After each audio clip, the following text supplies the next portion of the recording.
кара дубаланганда, жынча ийлешкенде, жана көрө албастык болгондо 4 нерсе бузулат экен.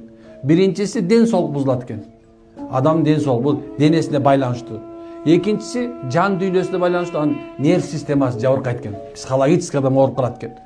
Үчүнчүсү болсо, ал адамга субханалла үй бүлөсү бузулат экен. Сонун үй бүлөң бузулуп калат экен.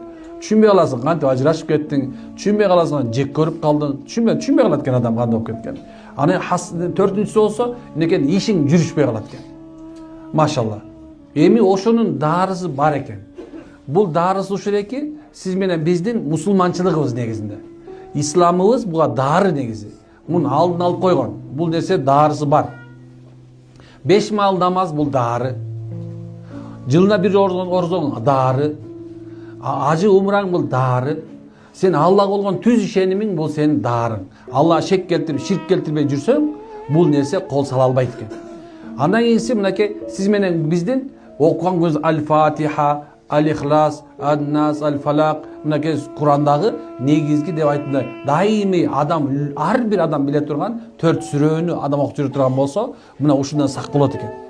Ошондой эле бир адам мисалы эртең менен кечинде зикирлерин кылат экен. Эң эле оңой эле, жөнөкөй эле мисалы көчөдө эле жүрөсүңөр. Кээ бирлериңер жөн эле кечке телефон отурушу мүмкүн. Жоксо уй кайтарып жүрөсүң, кой кайтарып жүрөсүң, жылкыда жүрөсүң. Эмнекен? Ла илаха иллаллах. Ла илаха иллаллах. Кээ бирде пойлада жалгыз болсоң, ла илаха иллаллах деп катуу кыйкырып коюшуң керек экен. Карасаң, ушул нерсе дагы жүрөгүңө ыйманды алып келет экен дагы.